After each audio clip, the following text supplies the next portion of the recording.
আমার ভাইয়েরা, আল্লাহ পাক রব্বুল আলামিন সূরা মুমিনুনের 1 এবং 2 নম্বর আয়াতের ভিতরে বলেন, قد أفلح المؤمنون الذين هم في صلاتهم خاشعون। জোরে বলেন আল্লাহু আকবার।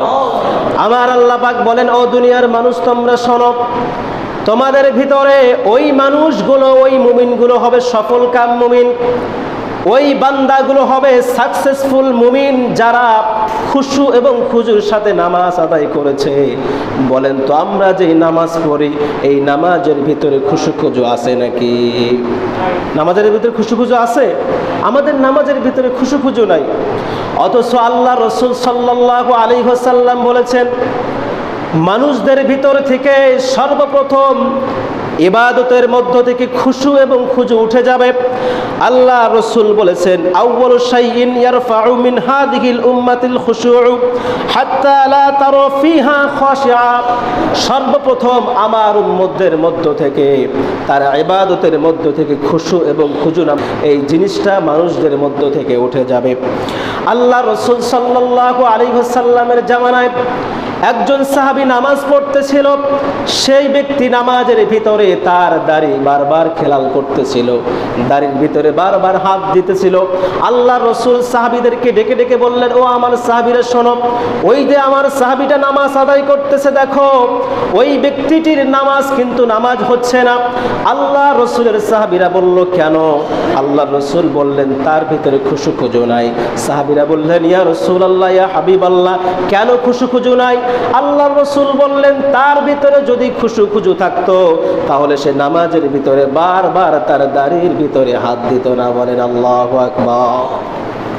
আমরা গত জুমায় আলোচনা যেখানে অসমাপ্ত করেছিলাম সেখান থেকে আজকের আমাদের আলোচনা শুরু হবে ইনশাআল্লাহুল আজিজ। আল্লাহ পাক রব্বুল আলামিন আমাদের সকলকে সে তৌফিক ভিক্ষা দান করুক। সকলে বলে আমিন। গত জুমার আলোচনা ছিল ইন্নাস সালাতা তানহা আনিল ফাহশাই ওয়াল মুনকার, অর্থাৎ আল্লাহ পাক রব্বুল আলামিন বলছেন, নিশ্চয়ই আমি আমার বান্দাদের জন্য যেই নামাজ দিয়েছি এই নামাজটা পড়ার কারণে, নামাজটা আদায় করার কারণে, সালাত কায়েম করার কারণে ওই মানুষটার দ্বারা কখনো কোনো অন্যায় কাজ করা সম্ভব না, কোনো ফাহেসা কাজ করা সম্ভব না, কোনো গুনাহের কাজ করা সম্ভব না। এমনকি ওই লোকটার দ্বারা ফাহেসা কথা বলা, মিথ্যা কথা বলা, চগলখড়ি করা, দুর্নীতি, রাহাজানি, অন্যায়, অবিচার, জুলুম, অত্যাচার, যত ধরনের নেগেটিভ সাইড আছে কোনোটাই করা সম্ভব না। কারণ আল্লাহ যেটা বলেছেন সেটা সত্য, শুধু সত্য না, মহাসত্য, চিরসত্য, এর উপরে কোনো সত্য নাই। কারণ আল্লাহর উপরে কোনো সত্য আছে? আল্লাহর কথার উপরে কোনো সত্য আছে? তিনি যেটা বলেছেন সেটা চিরসত্য, মহাসত্য, দৃঢ় সত্য, এমনকি প্রবল সত্য, যার উপরে কোনো সত্য হতে পারে না। আল্লাহ বলছেন, দুনিয়ার মানুষ নামাজ পড়লে অন্যায় কাজ করবে না, নামাজটা তাকে সেই কাজ থেকে বাধা দিবে। তো আমরা বলেছিলাম যে আমরা নামাজ পড়ি, অন্যায় কাজ করি, নামাজ পড়ি, মিথ্যা বলি, নামাজ পড়ি, চগলখড়ি করি, নামাজ পড়ি, অন্যের গীবত গাই, নামাজ পড়ি, সমালোচনা করি, আছে না? প্রত্যেকটা জায়গায় সুদ, ঘুষ, সব ধরনের অন্যায় অপকর্ম নামাজও চলছে, এটাও চলছে। তো এই নামাজ দিয়ে কখনো আল্লাহর জান্নাত পর্যন্ত যাওয়া যাবে? এই নামাজ দিয়ে আল্লাহর জান্নাতের চাবি খোলা যাবে, তালা খোলা যাবে? যাবে না। এই নামাজ দিয়ে আল্লাহ রসুলের শাফায়াত আশা করা যায়? যায় না। যেই নামাজ পড়লে অন্যায় কাজ থেকে দূরে থাকবে, যেই নামাজ পড়লে আমরা খারাপ কাজ থেকে, খারাপ কথা থেকে, মিথ্যা থেকে দূরে থাকতে পারবো, হকের উপরে থাকতে পারবো, সত্যের উপরে থাকতে পারবো, সেই নামাজ যেদিন হবে সেই দিন ওই নামাজ দিয়ে আশা করা যায় আমরা জান্নাতে যেতে পারবো। তো ওই আলোচনা থেকে আমরা বলেছিলাম নামাজ তো সবাই পড়ি কিন্তু অন্যায় কাজ করি। কেন করি? এই নামাজটা কেন আমাদেরকে অন্যায় কাজ থেকে দূরে সরাতে পারে না? বলেছিলাম এর 3টা কারণ আছে। কয়টা? সবাই বলেন কয়টা? নামাজ, আমি নামাজ পড়তেছি, আমার যে নামাজটা, এই যে 5 ওয়াক্ত নামাজ আপনি কষ্ট করে পড়লাম, আপনি পড়লেন, এই নামাজটাই কেন আমাদেরকে অন্যায় কাজ থেকে সরাতে পারলো না, দূরে রাখতে পারলো না, অন্যায় থেকে মুখ ফিরিয়ে রাখতে পারলো না? এর কয়টা কারণ? 3টা কারণ। বলছিলাম 1 নাম্বার, নামাজের ভিতরে আমাদের অনেক ভুল আছে। নামাজের ভিতরে কি আছে? অনেক ভুল আছে। যেই ভুলগুলোর কারণে ওই নামাজটা আদায় করি ঠিকই, কিন্তু ভুল হওয়ার কারণে আল্লাহর কাছে কবুল হয় না, আল্লাহর কাছে পছন্দের হয় না। যার কারণে নামাজটা শুধু আমরা আদায় করতেছি ঠিকই, কিন্তু ওই নামাজটা কবুল না হওয়ার কারণে অন্যায় কাজ থেকে দূরে থাকার কথা ছিল, সেটা আর হয় না।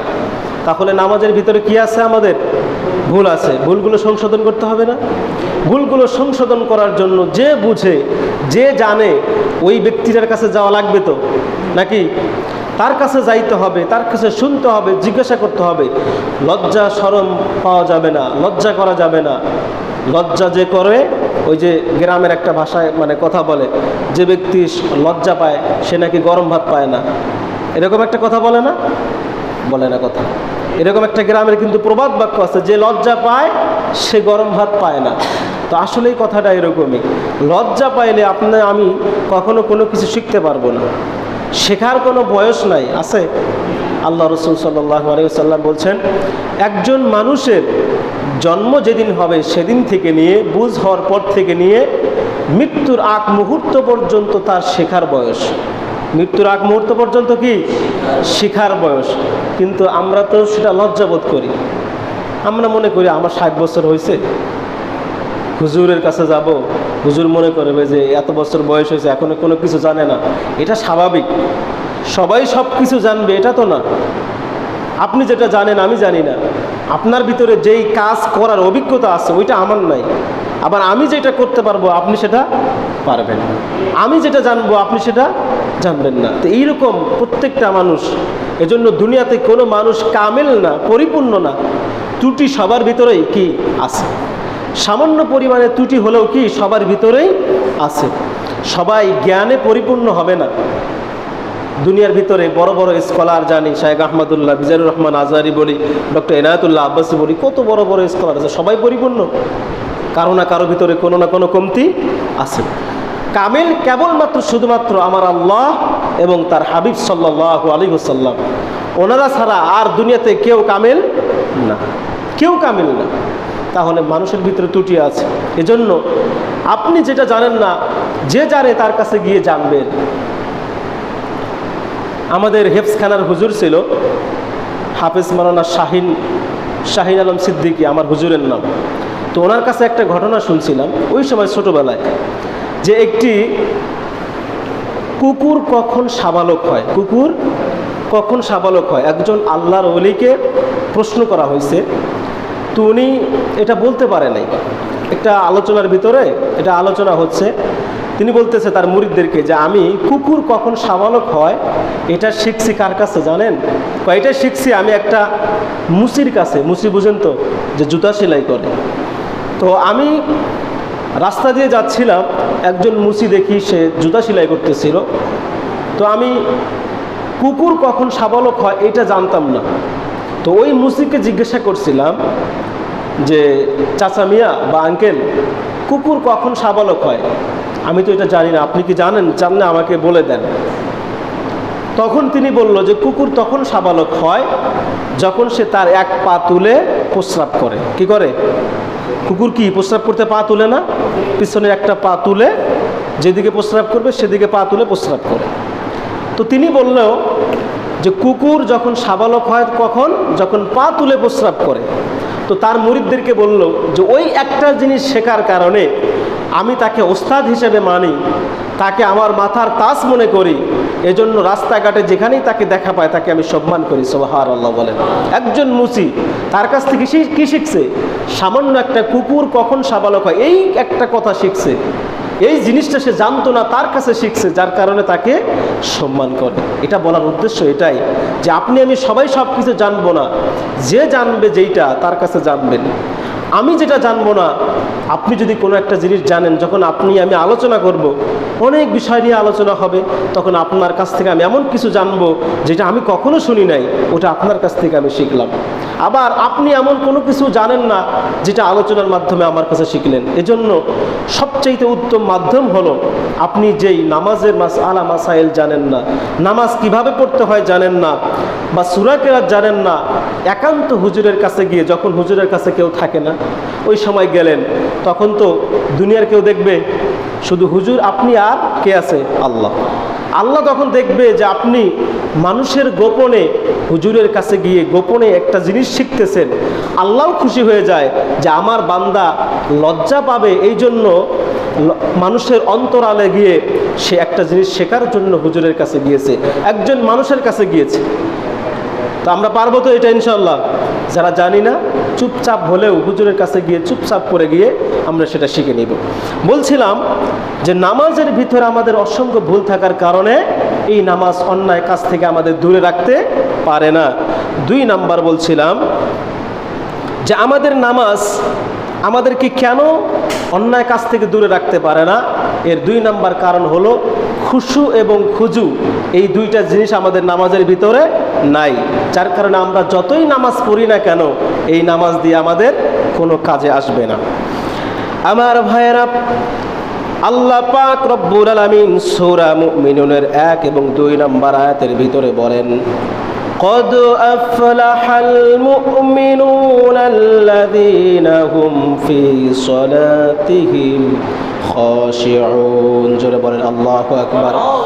আমার আল্লাহ পাক বলেন, ও দুনিয়ার মানুষ তোমরা শোনো, তোমাদের ভিতরে ওই মানুষগুলো, ওই মুমিনগুলো হবে সফল কাম মুমিন, ওই বান্দাগুলো হবে সাকসেসফুল মুমিন যারা খুশু এবং খুজুর সাথে নামাজ আদায় করেছে। বলেন তো আমরা যে নামাজ পড়ি এই নামাজের ভিতরে খুশু খুজু আছে নাকি? নামাজের ভিতরে খুশু খুজু আছে? আমাদের নামাজের ভিতরে খুশু খুজু নাই। অথচ আল্লাহ রাসূল সাল্লাল্লাহু আলাইহি ওয়াসাল্লাম বলেছেন, মানুষদের ভিতর থেকে সর্বপ্রথম ইবাদতের মধ্য থেকে খুশু এবং খুজু উঠে যাবে। আল্লাহ রাসূল বলেছেন, আউয়ালু শাইইন ইয়ারফাউ মিন হাযিহিল উম্মাতিল খুশুউ হাত্তা লা তারা ফিহা খাশিআ। সর্বপ্রথম আমার উম্মতদের মধ্য থেকে, তার ইবাদতের মধ্য থেকে খুশু এবং খুজু নামক যেই বস্তুটা আছে, এই জিনিসটা মানুষদের মধ্য থেকে উঠে যাবে। আল্লাহ রাসূল সাল্লাল্লাহু আলাইহি ওয়াসাল্লামের জামানায় একজন সাহাবী নামাজ পড়তেছিল, সেই ব্যক্তি নামাজের ভিতরে তার দাড়ি বারবার খেলাল করতেছিল, দাড়ির ভিতরে বারবার হাত দিতেছিল।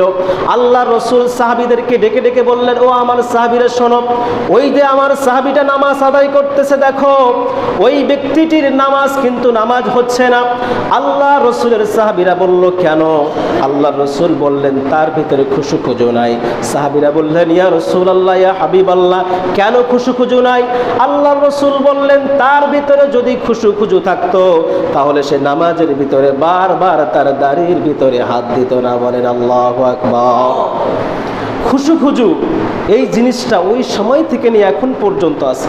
আমরা গত জুমায় একটা এক্সাম্পল দিয়ে বুঝিয়ে দিয়েছিলাম যে একজন মানুষ, বড় ধরনের মানুষ যখন আপনার সামনে হাজির হয়, আপনি যখন তার সামনে সম্মানের সহিত দাঁড়ান, তাকে রেসপেক্ট করেন, তাকে একটা সম্মান দেন, এই সম্মানটা আপনার ভিতর থেকে বের হয়, ঠিক না? ভিতর থেকে আসে, মোহাব্বতের কারণে আসে। ঠিক আপনি যখন নামাজে দাঁড়াবেন তখন সেই মোহাব্বতটা, সেই রেসপেক্টটা আল্লাহর জন্য যখন আপনার আসবে, তখন আল্লাহর ভয় থেকে আসবে, আল্লাহর ভালোবাসা থেকে আসবে, ওইটাই হবে খুশু এবং খুজু। আমরা নামাজের ভিতরে মূলত কেন আমাদের এই নামাজের ভিতরে খুশু খুজু নাই? মন এদিক সেদিক দৌড়ায় না? নামাজের ভিতরে দাঁড়াইছেন, খেয়াল হইতেছে আজকে তো রাত্রিবেলা নদীর ভিতরে ছাই পাইতে আসলাম, ছাই আবার চুরি হইল কিনা, চিন্তা হয় না এরকম? আবার অনেকে দোকানের চিন্তা করে, আবার অনেকে চিন্তা করে বাজারে যাইতে হবে, আবার অনেকে চিন্তা করে আমার এইটা করতে হবে, সেইটা করতে হবে। নানান ধরনের চিন্তা কিন্তু নামাজের ভিতরে আসে, অনেক ধরনের চিন্তা আসে। কেন নামাজের ভিতরে সব চিন্তা আসে? কারণ নামাজের ভিতরে যে আমরা পড়তেছি, কি পড়তেছি এটা আমরা বুঝি না। বুঝি? কথা বলেন, বুঝি? আপনি আমি নামাজের ভিতরে কি তেলাওয়াত করতেছি, এর অর্থটা কি, এটা যদি আমরা বুঝে বুঝে পড়তাম তাহলে নামাজের ভিতরে অন্যদিকে মন যাইতো না। ওই যে একটা ঘটনা, বাজারের ভিতরে একটা মসজিদ আছে, তো একদিন এশার নামাজ কয় রাকাত? জোরে বলেন, এশার নামাজ কয় রাকাত? 4 রাকাত এশার নামাজ আদায় করতেছেন। তো ইমাম সাহেব নামাজ শেষ করে জিজ্ঞাসা করছে যে আমার তো মানে একটু কেমন যেন মনে হচ্ছে, নামাজ কি 4 রাকাতই হইলো না 3 রাকাত হইলো, বুঝতেছি না। তো কেউ কোনো কথা বলতেছে না, মানে কারো মনে নাই যে 3 রাকাত না 4 রাকাত। আল্লাহর এক বান্দা উঠছে, দাঁড়াইছে, হুজুর আমি একেবারে 100% শিওর আজকে এশার নামাজ 4 রাকাত হয় নাই, 3 রাকাত হয়েছে। কয় রাকাত? 3 রাকাত হয়েছে। ইমাম সাহেব জিজ্ঞাসা করলো, আপনি এত শিওর হলেন কিভাবে? একজন মুসল্লিও তো কথা বললো না, কিন্তু আপনি বলতেছেন 3 রাকাত কেন? তিনি বললেন, এই আমার হোসেনপুর বাজার, মনে করেন এই বাজার, হোসেনপুর বাজারের ভিতরে আমার 4টা দোকান আছে। কয়টা? 4টা দোকান আছে। আমি ডেইলি প্রত্যেক দিন এশার নামাজের সময় 4 রাকাত নামাজে 4টা দোকানের হিসাব মিলাই, সারাদিন কি বেচা কেনা করলাম, কত টাকা আমার ইনকাম হলো, এইটা আমি কি করি, রাত্রিবেলা এশার নামাজের প্রথম রাকাতে প্রথম দোকান, দ্বিতীয় রাকাতে দ্বিতীয় দোকান, তৃতীয় রাকাতে তৃতীয় দোকান, চতুর্থ রাকাতে চতুর্থ দোকানের হিসাব করি। কিন্তু আমি আজকে দেখলাম 3টা দোকানের হিসাব হয়েছে, আরও একটা দোকান বাকি আছে, তার মানে আমার 4 রাকাত নামাজ হয় নাই। এইরকম মুসল্লি হলে হবে? কথা বলে না, হবে নাকি? এরকম মুসল্লি হলে হবে না। মনের ভিতরে এইরকম চিন্তা আসবে যে আমার নামাজের ভিতরে নানান দিকে খেয়াল যাবে, এইরকম হলে নামাজ হবে না। তাহলে বলছিলাম কেন নামাজের ভিতরে এদিক সেদিকে মন যায়? কারণ নামাজের ভিতরে আপনি কি বলছেন আর কোথায় দাঁড়িয়েছেন, কার সাথে কথা বলতেছেন, এটা যদি আপনি আমি জানতাম তাহলে নামাজের ভিতরে অন্যদিকে মন যেত না। আমার ভাইয়েরা, তিরমিজি শরীফের একটি হাদিস, আল্লাহ রাসূল সাল্লাল্লাহু আলাইহি ওয়াসাল্লাম বলেন, আল্লাহর যখন কোনো বান্দা নামাজের ভিতরে দাঁড়িয়ে, আপনাদের কাছে প্রশ্ন, বলেন তো আমরা যখন নামাজের ভিতরে দাঁড়াই, নামাজের ভিতরে প্রথম যেই সূরাটা তেলাওয়াত করি ওই সূরাটার নাম কি? জোরে বলেন, নাম কি? সূরা ফাতিহা। যখন আমরা তেলাওয়াত করি আলহামদুলিল্লাহি রাব্বিল আলামিন। যখন আল্লাহ পাক রব্বুল আলামিনের প্রশংসা করলাম, যে সমস্ত প্রশংসা সেই মহান রব্বুল আলামিনের, যিনি হলো এই গোটা জাহানের রব, যখন এই কথাগুলো আমরা আল্লাহ পাক রব্বুল আলামিনের সামনে নামাজে দাঁড়িয়ে বলতেছিলাম, আল্লাহ পাক ডেকে ডেকে বলে, ক্বালাল্লাহু তাআলা হামিদানি আবদি, আমার আল্লাহ পাক আপনার আমার সেই জবাবে তিনি বলতেছেন, আমার বান্দা দেখো আমার প্রশংসা করতেছে। বলেন সুবহানাল্লাহ। আপনি আমি যখন তেলাওয়াত করি আর রহমানির রহিম, আর রহমানির রহিম যখন তেলাওয়াত করলাম, আল্লাহ পাক বলেন, ইসনা আলাইয়া আবদি, ও আমার ফেরেশতারা দেখো দেখো আমার বান্দাগুলো আমার গুণগান করতেছে। বলেন সুবহানাল্লাহ। আপনি আমি যখন বলি মালিক ইয়াউমিদ্দিন, আল্লাহ পাক বলেন, দেখো ফেরেশতারা আমার বান্দাগুলো মজ্জাদানি আবদি, আমার বরত্ব প্রকাশ করতেছে। বলেন আল্লাহু আকবার। আবার যখন আমরা এইরকম ভাবে এক এক স্টেপ করে করে ওয়ালাদ-দাল্লিন গায়রিল মাগদুবি আলাইহিম ওয়ালাদ-দাল্লিন আমিন পর্যন্ত তেলাওয়াত করি, আল্লাহ পাক রব্বুল আলামিন সর্বশেষ বলে, দেখো দেখো আমার ফেরেশতারা আমার বান্দা এবং আমার ভিতরে কোনো পার্থক্য নাই, আমার বান্দা এখন যা কিছু চাইতেছে আমি আল্লাহ পাক তার সমস্ত দোয়াগুলো কবুল করে নেই। বলেন সুবহানাল্লাহ। আর একটু জোরে বলা যাবে কি সুবহানাল্লাহ? এই জন্য ভাইয়েরা আমার, নামাজের ভিতরে আপনি আমি যেই তেলাওয়াতটা করতেছি, যদি এটার অর্থ বুঝতাম আর কার সাথে কথা বলতেছি এটা যদি বুঝতাম, আমার দৃঢ় বিশ্বাস হলো নামাজের ভিতরে কারো মন অন্যদিকে যেতে পারে না। কথা বলেন ঠিক কিনা? নামাজের ভিতরে মন অন্যদিকে যাবে না। অথচ আমরা নামাজের ভিতরে দাঁড়াইলে গায়ের ভিতরে যদি একটা মশা পড়ছে তো একটার জায়গায় 3টা থাপড় মারি, আছে না এমন? কথা বলেন, আছে না? একটা জায়গায় আমরা 3টা থাপড় মারতেছি। অথচ আল্লাহ রাসূল সাল্লাল্লাহু আলাইহি সাল্লাম তিনি কত চমৎকার নামাজ আদায় করেছেন। আল্লাহু আকবার বলেন। আম্মা জান হযরত আয়েশা রাদিয়াল্লাহু তাআলা আনহা বর্ণনা করেছেন, আল্লাহ রাসূল তিনি নামাজে দাঁড়াতেন, এত লং টাইম নামাজে দাঁড়াতেন যার কারণে তার পা মোবারক ফুলে যেত। পায়ে পানি ধরে যেত, পানি নেমে নেমে পাটা ফুলে যেত, এত লং সময় দাঁড়িয়ে থাকতেন। আবার তিনি যখন সিজদায় চলে যাইতেন, সিজদায় গিয়ে এত বেশি পরিমাণে দোয়া তাসবিহ তাহলিল পড়তেন, এত সময় থাকতেন। আম্মা জান আয়েশা রাদিয়াল্লাহু তাআলা আনহা বলতেন, আমার মাঝে মাঝে ডাউট হতো যে আল্লাহ রসুল কি দুনিয়াতে আসেন না পর্দা করলেন। এজন্য তিনি রসুলের পা মোবারকে চিমটি কাটতেন, তখন আল্লাহ রসুল পা মোবারক লাড়াচাড়া করতেন, তখন আম্মা জান বুঝতেন যে না, নবীজি এখনও জীবিত আছে। বলেন সুবহানাল্লাহ। তিনি এত চমৎকার নামাজ পড়তেন, অথচ আমাদের নামাজের ভিতরে লাড়াচাড়া, কত ধরনের ভঙ্গিমা, কত কিছু, এগুলো হলে নামাজ হবে? হবে না। নামাজের ভিতরে মনোযোগ যে থাকে না। এবার আপনাদেরকে কয়েকটা টিপস দিব। এই যে এতদিন নামাজ পড়ছেন না, এখন থেকে নামাজের ভিতরে এই টিপসগুলো ফলো করবেন, দেখবেন আপনার নামাজ আগের থেকে আপডেট হবে, আগের থেকে আরও উন্নত হবে। বিশ্বাস করেন, এই আজকের যে আলোচনা, এখান থেকে যদি মনে রাখতে পারেন, আমার দৃঢ় বিশ্বাস আপনার নামাজের এখন থেকে উন্নত হবে ইনশাআল্লাহ। নামাজে কিভাবে মনোযোগ বাড়াবেন? 1 নাম্বার, আপনাকে মনে করতে হবে, খেয়াল করেন, আপনাকে মনে করতে হবে আপনি যে নামাজটা আদায় করতেছেন, এই যে আজকে এখন জুমার নামাজ পড়বেন না, আপনাকে এখনই নিয়ত করতে হবে, মনে করতে হবে এটাই আমার জীবনের শেষ নামাজ। এটাই কি নামাজ? শেষ নামাজ। আপনি যে ওয়াক্ত নামাজে দাঁড়াবেন, আপনাকে মনে করতে হবে এটাই আমার জীবনের শেষ নামাজ। বলেন, এই নামাজটাই যদি আপনার শেষ নামাজ মনে হয়, বলেন তো ওই নামাজটা আপনি কিভাবে আদায় করবেন? আপনি কি গ্যারান্টি দিতে পারবেন যে এই নামাজ শেষে আমি আবার আসরের নামাজ পড়তে পারবো? এই গ্যারান্টি কেউ দিতে পারবেন?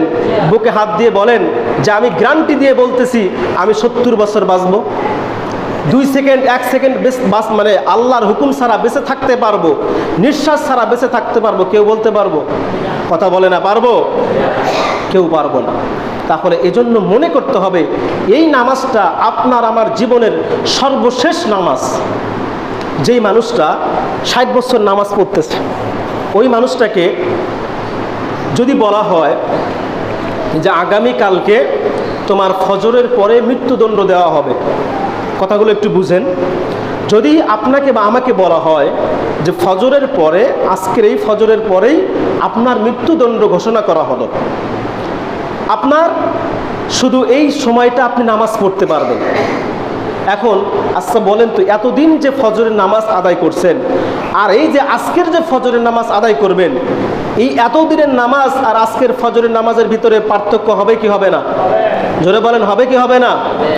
আপনি এতদিন নামাজ পড়ছেন, যতটুকু করা দরকার করছেন, কিন্তু আপনার ভিতরে চিন্তা যে আজকের এই রাত্রিটাই আমার জীবনের শেষ রাত্রি, ফজরের পরেই তো আমার জীবনের প্রদীপটা নিভে যাবে, আমার হায়াতি জিন্দেগি শেষ হয়ে যাবে, আমাকে এই দুনিয়ার মায়া ত্যাগ করতে হবে।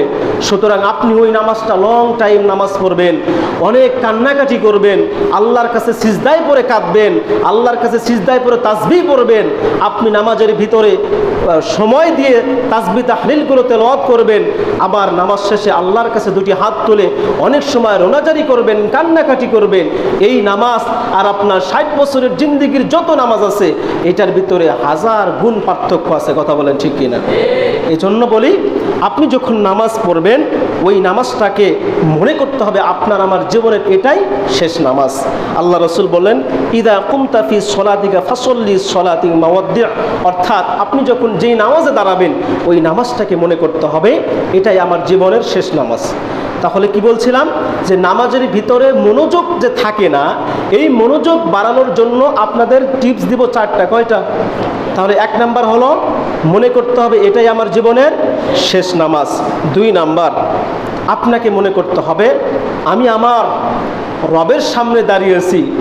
এই রব সাধারণ কোনো রব নয়, এই প্রেসিডেন্ট সাধারণ কোনো প্রেসিডেন্ট নয়, এটা সারা পৃথিবীর দুনিয়ার এবং আসমান জমিন যা কিছু আছে, এই লৌহ কলম যাহা কিছু আছে, আপনার এই দেহকোষের ভিতরে যতগুলো দেহকোষ আছে, প্রত্যেকটা দেহকোষের যিনি রব, যিনি স্রষ্টা, যিনি মালিক, যিনি খালিক, সেই মহান রব্বুল আলামিনের সামনে আমি দাঁড়িয়ে নামাজ আদায় করতেছি। বলেন, এইরকম চিন্তা নিয়ে যদি আপনি নামাজে দাঁড়ান, আপনার মন অন্যদিকে যেতে পারে? পারে? যেতে পারে? পারে না। আমার ভাইয়ের, আল্লাহ রসুল বলছেন, তোমরা নামাজের ভিতরে যখন দাঁড়াও, তোমরা মনে করো আন তা'বুদাল্লাহা কাআন্নাকা তারাহু ফাইন লাম তাকুন তারাহু ফাইন্নাহু ইয়ারাক। তোমরা যখন আল্লাহ পাক রব্বুল আলামিনের সামনে দাঁড়িয়ে নামাজ আদায় করো, তোমাদেরকে মনে করতে হবে আমি আল্লাহ পাক রব্বুল আলামিনকে দেখে দেখে নামাজ আদায় করতেছি। আর যদি এইটা মনে করতে না পারো, অন্তত মনে করো আল্লাহ পাক রব্বুল আলামিন তোমাকে দেখতেছে। এইরকম মনোভাব নিয়ে তোমরা নামাজের ভিতরে দাঁড়িয়ে যাও। বলেন সুবহানাল্লাহ। আমার ভাইয়েরা বলেন তো, আপনার এবং আমার অন্তর চক্ষু খোলা নাই, যার কারণে নামাজের ভিতরে দাঁড়ালে আমরা আল্লাহকে দেখতে পাই না। দেখতে পাই নাকি? জোরে বলেন, দেখতে পাই নাকি? কেউ আল্লাহকে দেখতে পাই না। কিন্তু আপনাদের কাছে প্রশ্ন, এই গোটা পৃথিবীর যিনি রব, তিনি কি নামাজের ভিতরে? এমন কি আপনি যদি সমুদ্রের তলদেশেও যায়, এমন কি কিতাব সাক্ষী দেয় যেই সমুদ্রের ভিতরে আল্লাহ পাক রব্বুল আলামিন সমুদ্রের তলদেশে একটি কালো পাথর রেখেছেন। সেই পাথরের উপর দিয়ে একটি কালো পিপিলিকা হেঁটে হেঁটে যায়। আল্লাহ পাক রব্বুল আলামিন ওই কালো পিপিলিকার সেই পায়ের আওয়াজটুকু পর্যন্ত শুনতে পায় এবং দেখতে পায়। বলেন সুবহানাল্লাহ। আপনি যখন নামাজের ভিতরে দাঁড়ালেন, আপনাকে স্বয়ং আমার আল্লাহ পাক রব্বুল আলামিন সেই আসমান থেকে তার কুদরতি নজরে তাকিয়ে তাকিয়ে দেখতেছে। এজন্য আপনি যখন নামাজ আদায় করবেন, ওই সময় মনে করতে হবে আমার রব আল্লাহ আমাকে দেখতেছে। সুতরাং বিনয় নিয়ে, আল্লাহর ভয় আর তাকওয়া নিয়ে আপনাকে নামাজ আদায় করতে হবে। জোরে বলেন ঠিক কিনা? এইরকম মনোভাব নিয়ে, এইরকম মনোযোগ নিয়ে আপনাকে নামাজ আদায় করতে হবে। এইরকম যদি মনোযোগ দিয়ে নামাজ আদায় করেন, বলেন নামাজের ভিতরে মন অন্যদিকে যাবে? অন্যদিকে যাবে না। 2 নাম্বার, আমরা যে নামাজ আদায় করি, এই নামাজের যে রুকু, তারপরে আপনার সিজদা আছে, নামাজের যে আপনার আহকাম আরকানগুলো আছে, রুকুর এবং সিজদার যে আরকান আহকামগুলো আছে, এগুলো সঠিকভাবে আদায় করতে হবে। এগুলো কি করতে হবে? সঠিকভাবে আদায় করতে হবে। ওই যে বাসায় যখন হাঁস মুরগিকে খাবার দেন না, মোরগগুলো কি করে? ওই যে মাথার ঠোকরায় খায়, আছে না এরকম মোরগ মুরগি? এখন আপনি নামাজ পড়তে আসলেন, আর নামাজের ভিতরে আইসা ওই হাঁস মুরগির মতো শুধু কপালটা ঠোকরাইতেছেন, ঠোকরাইতেছেন আর উঠাইতেছেন। এইরকম নামাজ পড়লে নামাজ কবুল হবে? কথা বলেন, হবে? এই জন্য তো নামাজের ভিতরে মনোযোগ থাকে না আপনার। কারণ আপনি নামাজের ভিতরে সিজদাও তো লং টাইম দিচ্ছেন না, সিজদার ভিতরেও চুরি করতেছেন। অথচ আল্লাহ রাসূল বলছেন, দুনিয়ার ভিতরে সবচাইতে বড় চোর হলো ওই ব্যক্তি যে তার নামাজের ভিতরে চুরি করে। সাহাবারা জিজ্ঞাসা করলেন, ইয়া রাসূলুল্লাহ, নামাজের ভিতরে আবার কেমনে চুরি করে? নামাজের ভিতরে চুরি করা যায়? কথা বলেন, যায় নাকি? যায় না? যায় তো।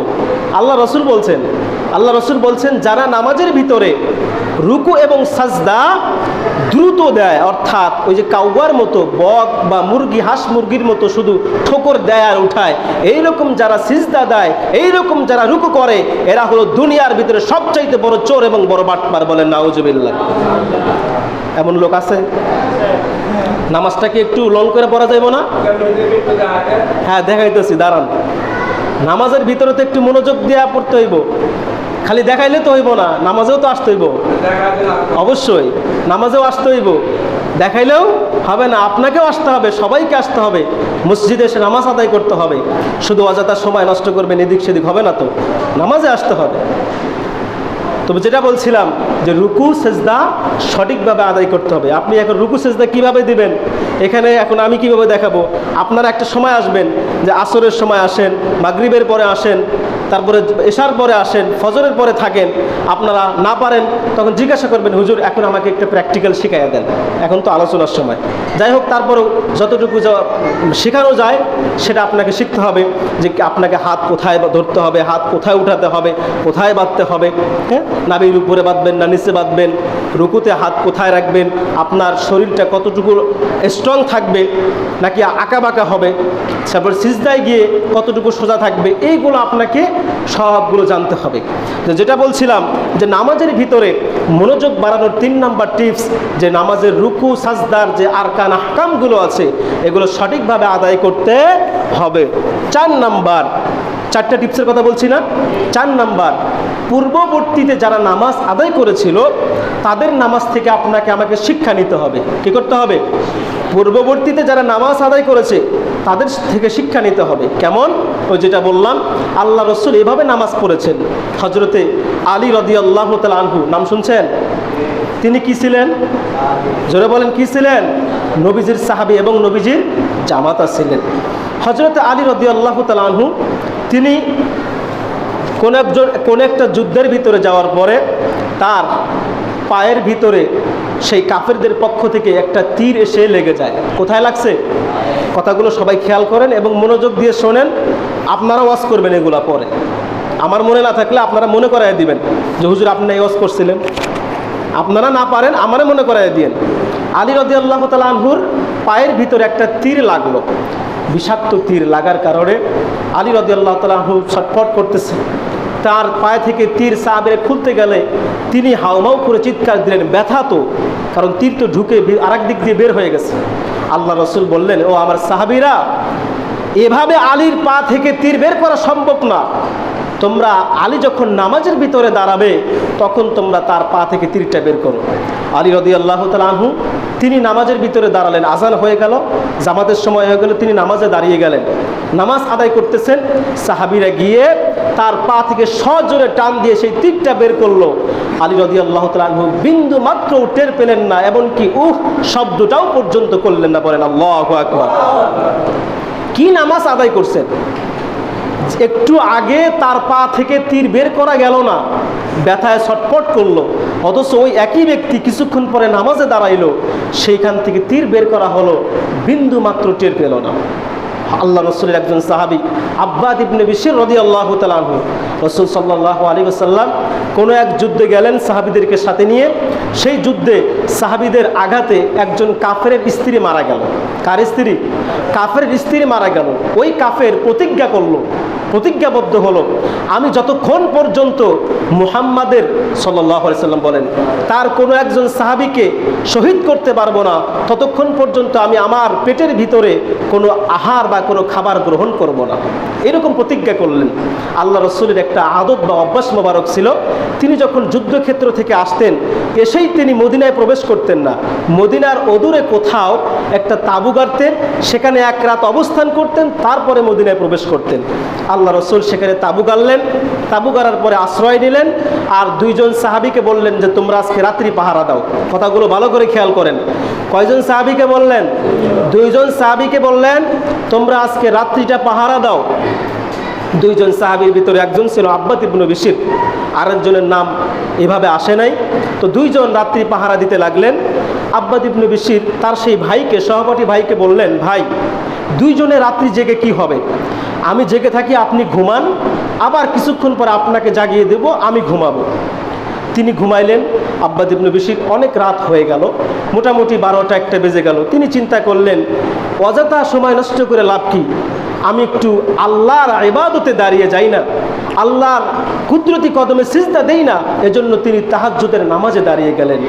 আর নামাজে দাঁড়িয়ে চিন্তা করলেন আমি একটু জোরে জোরে তেলাওয়াত করি, কারণ জোরে জোরে তেলাওয়াত করলে কাফেররা মনে করবে যে সেখানে সবাই জাগনা আছে, সজাগ আছে, এখানে যাওয়া যাবে না।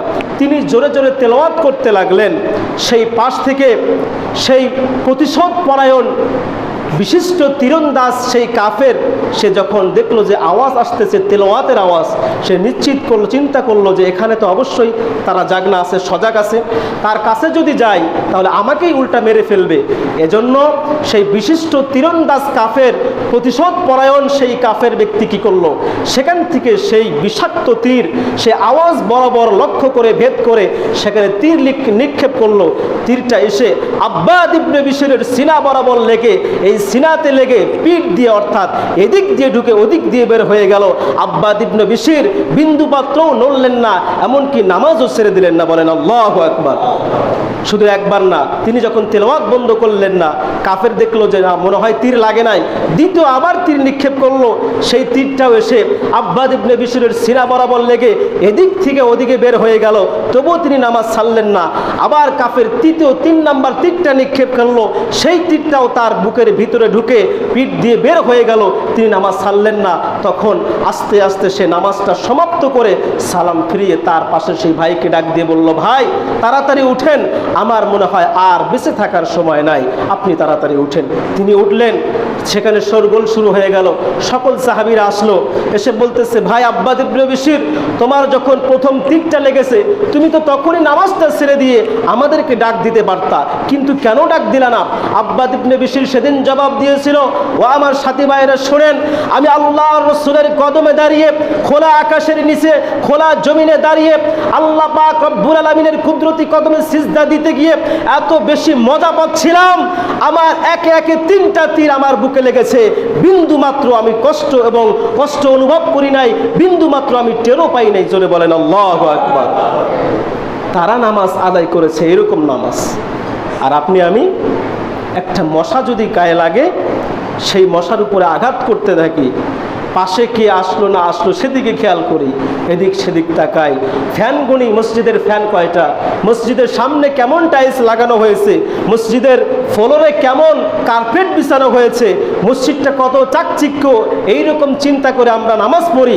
যার কারণে নামাজও পড়ি আমরা সুদও ছাড়ি না, নামাজও পড়ি ঘুষও ছাড়ি না, নামাজও পড়ি অন্যায় ছাড়ি না, নামাজ পড়ি মিথ্যাও ছাড়ি না। কথা বলেন ঠিক কিনা? কষ্ট লাগলো? জোরে বলেন, কষ্ট লাগলো? কষ্ট লাগলে করার কিছু নেই। এই জন্য নামাজ পড়তে হবে এমন নামাজ, এমনভাবে মনোযোগ দিয়ে নামাজ পড়তে হবে যেই নামাজ আপনার ডেস্টিনেশন জান্নাত পর্যন্ত পৌঁছে দেয়। কোথায়? সেই জান্নাত পর্যন্ত পৌঁছে দেয়। এই জন্য বলছি, নামাজে মনোযোগ বাড়ানোর কয়টা পয়েন্ট বলছি? 4টা। আবার বলি, 1 নাম্বার মনে করতে হবে এটাই আপনার আমার জীবনের শেষ নামাজ। 2 নাম্বার মনে করতে হবে আমি রবের সামনে দাঁড়িয়েছি, দুনিয়ার কোনো প্রেসিডেন্ট না, তামাম জাহানের যিনি প্রেসিডেন্ট তার সামনে দাঁড়িয়েছি। 3 নাম্বার রুকু সিজদার আরকান আহকামগুলো সঠিকভাবে আদায় করতে হবে। 4 নাম্বার পূর্ববর্তী যারা আছে, নবী রাসূল, সাহাবায়ে কেরাম, তাবেঈন, তাবেঈন, তাদেরকে তো দেখি নাই, আইম্মায়ে মুতাকদ্দিমিন মুতাআখিরিন তাদেরকে দেখেছি, ওলামায়ে কেরামদেরকে দেখেছি, তাদের থেকে শিখে শিখে আপনাকে নামাজ আদায় করতে হবে। এই 4টা জিনিস যদি আপনি নামাজের ভিতরে অ্যাপ্লাই করতে পারেন, আমি দৃঢ় বিশ্বাস নিয়ে বলতে পারি আপনার নামাজ আজকে থেকে আপনি এভাবে শুরু করেন, দেখবেন আপনার নামাজ আপডেট হয়েছে, অনেক উন্নত হয়েছে। পারবেন তো ইনশাআল্লাহ?